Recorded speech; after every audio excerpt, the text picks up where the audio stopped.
A estratégia do dia. O podcast original da Bloomberg Linha.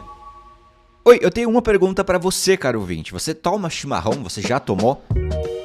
Já tomou a erva da Argentina? O que você acha sobre isso? Olha, eu te pergunto porque recentemente eu fui pra Argentina, eu contei pra vocês, inclusive, e eu fiquei um pouco viciado em mate. Eu nunca tinha tomado antes, e eu confesso, vale muito a pena.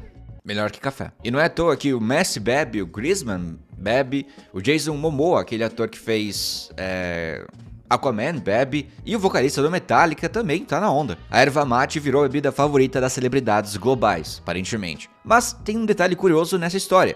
Quem tá ganhando dinheiro com isso não é a Argentina, que é onde o mate é quase patrimônio nacional. Na verdade, quem tá surfando bonito na onda do chimarrão é o Brasil, que, olha só, abriu 13 novos mercados em 2024 e tá exportando cada vez mais. Enquanto isso, os hermanos seguem com o pé na tradição e o outro tropeçando na burocracia. Então, hoje a gente vai falar sobre como que o Brasil virou protagonista de um mercado bilionário, com um produto que, ironicamente, é símbolo da cultura argentina. Pois é, pode não parecer tanto ainda, mas aos poucos a gente tá criando uma tradição no mundo inteiro. Beber chimarrão, ou mate.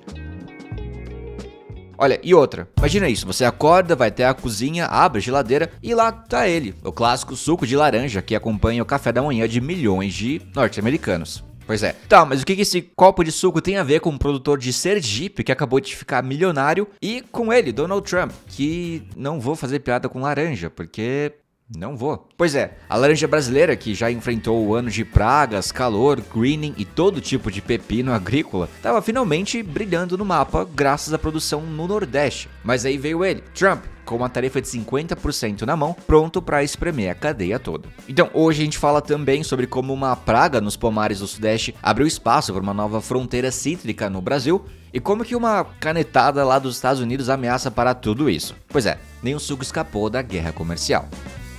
E lembrando só que você pode seguir o nosso podcast, você pode abrir aqui o nosso perfil, colocar pra seguir e você fica atualizado todos os dias do que acontece no Brasil e no mundo. Tá ficando chato falar isso todo episódio? Tá. Mas olha, tem gente que escuta todos os dias e ainda nem sabe que não segue. E isso ajuda bastante a gente. Então vale lembrar, eu vou lembrar mais algumas vezes, me perdoem. E culpem quem ainda não seguiu. Bora pro episódio. Olha, vamos começar falando de mate. Pois é, a Argentina tem tudo pra bombar com a erva mate. O produto é bom, eu sou prova disso, é parte da cultura lá do país, e tem até celebridades como o Messi, o Griezmann e várias outras pessoas que eu comentei no começo do episódio, que já apareceram com uma cuia na mão. Só que, na prática, o país ainda não conseguiu transformar toda essa visibilidade em exportações de verdade. Olha, em 2024, ano passado, a Argentina produziu mais de 300 mil toneladas de erva mate, mas só mandou 15% disso para fora. Já a gente, aqui o Brasil, que também é um gigante do setor, exportou quase 49 mil toneladas, que é um crescimento de 41% em 10 anos. Bastante coisa. Olha, com o mate ficando mais popular em vários países, o governo do presidente argentino Javier Milei quer aproveitar o momento e está tentando facilitar a vida de quem trabalha com a erva. O plano é justamente desburocratizar o setor, tirar regras que atrapalham e abrir espaço para crescer. Olha, um dos ministros do governo Milei, o Federico Sturzenegger, falou à Bloomberg Linha que o setor ainda vive numa bolha e precisa acordar. Segundo ele, se até o Messi, o piloto da Fórmula 1, Franco Colapinto, bebem mate em público, tá mais do que na hora da Argentina transformar isso em oportunidade. O governo já fez algo parecido com a carne. Se você talvez se lembre, ele tirou as restrições e em 2024 o país bateu o recorde de exportação. Mas no caso do mate, o desafio é maior. A bebida ainda é muito regional, fora da Argentina e do Cone Sul, como Uruguai e Sul do Brasil, ainda é pouco conhecida e consumida. Hoje, para você ter uma ideia, cerca de 80% das exportações argentinas de mate vão para países árabes, principalmente onde há comunidades sírio-libanesas que têm o costume de tomar a bebida. É uma demanda estável, mas que acaba não crescendo muito ainda. Mesmo assim, alguns sinais de mudança estão aparecendo. Uma das marcas argentinas, a Yerba Madre, a antiga Guaiaque, está vendendo lá para os Estados Unidos um mate em lata, gelado, tipo bebida pronta para beber. A Coca-Cola também entrou nesse mercado com sua linha Honest Yerba Mate. Então, dá para ver que tem um interesse crescendo aos poucos. O mercado global de erva mate hoje vale 2,4 bilhões de dólares e olha, pode quase dobrar até 2035, segundo a consultoria Future Market Insights. Quem lidera são as marcas argentinas, claro, como Las Marias, Taragui, CBSE e Rosamonte. Mas quem mais está crescendo em vendas não é de lá, é a gente aqui do Brasil.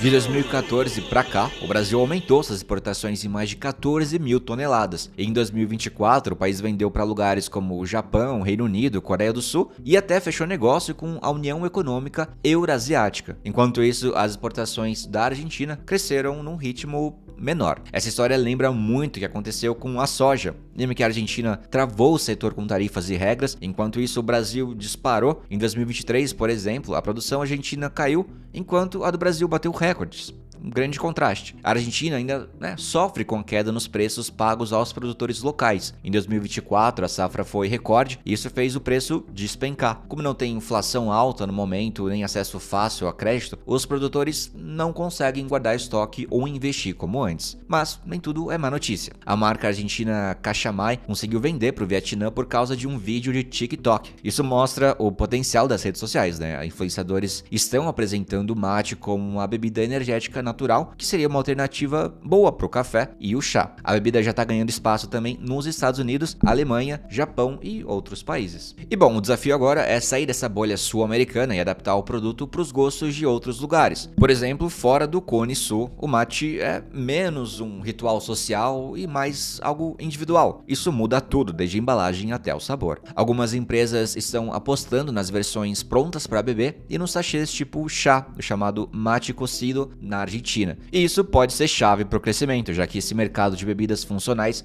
e práticas está explodindo. Hoje, mais da metade do consumo global ainda é de folha solta, tipo o tradicional argentino, mas os produtos mais modernos estão crescendo mais rápido e o Brasil já está bem posicionado nesse segmento também. Ou seja, a Argentina tem o charme, a tradição, o Messi e marcas famosas, mas por enquanto quem está transformando tudo isso em dinheiro somos nós. Vamos falar de outra bebida importante: suco de laranja.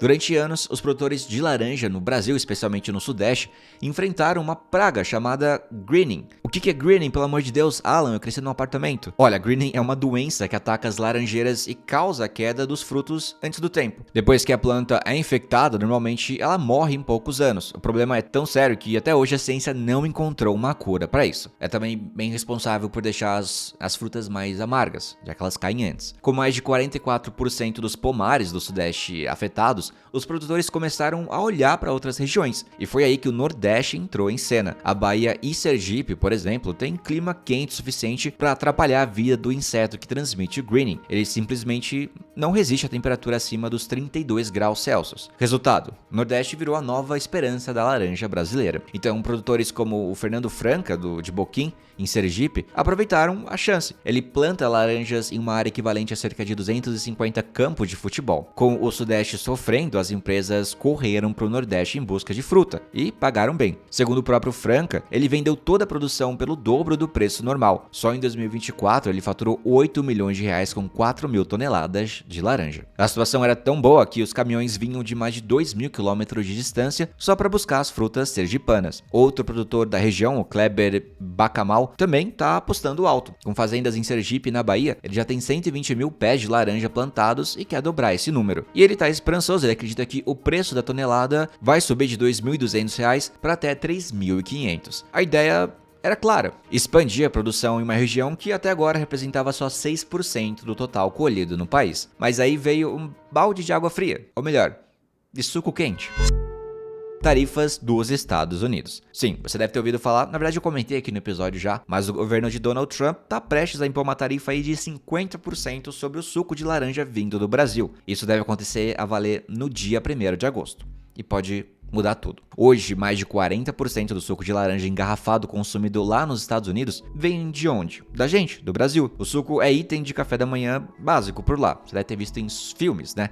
Que tem uma mesa super pronta ali de café da manhã e o personagem acorda atrasado e toma só um suco de laranja e vai embora. E deixa todo o resto ali. Mas se a tarifa realmente entrar em vigor, isso pode interromper os embarques do Brasil, atrapalhando os planos de expansão dos produtores do Nordeste e desorganizar o mercado como um todo, além de obrigar os protagonistas a sentarem e comerem todo o café da manhã nos filmes. Algumas empresas americanas já estão se mexendo. Uma delas, de setor de suco, chegou até a processar o governo dos Estados Unidos para tentar barrar a tarifa. E o cenário internacional só aumentou o preço do suco nos últimos anos. Olha isso, desde 1975, nunca vimos uma alta tão duradoura. Os contratos futuros futuros, que indicam o valor de laranja no mercado internacional, bateram um recorde em dezembro, chegando a mais de $5 por libra peso. Mesmo com uma leve queda recente, os preços ainda estão 40% acima da média dos últimos 5 anos. E tudo isso virou um incentivo para os produtores brasileiros investirem em novas plantações. Mas calma, antes que você comece a plantar aí uma laranjeira, saiba que uma laranjeira leva cerca de 2 anos para começar a produzir. Ou seja, mesmo que a produção aumente, isso ainda vai demorar para aparecer nas estatísticas, tá bom? No momento, a produção no Nordeste ainda é pequena quando comparado ao Sudeste,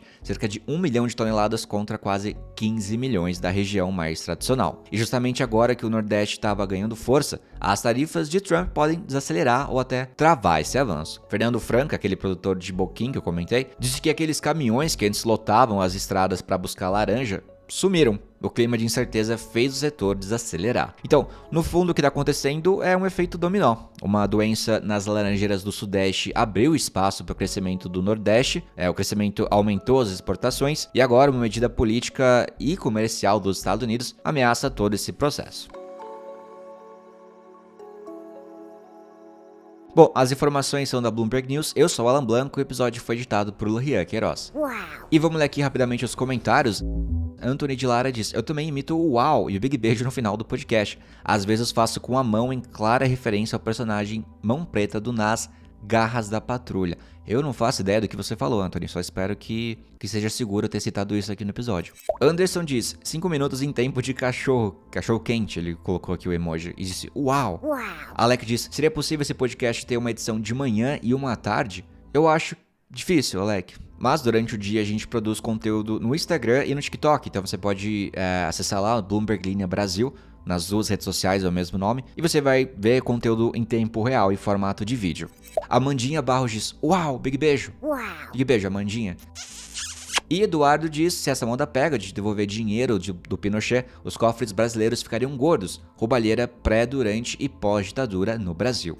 E bom, gente, eu vou ficando por aqui. Muito obrigado pela audiência mais uma vez. Espero os comentários de vocês e até a próxima. Big beijo.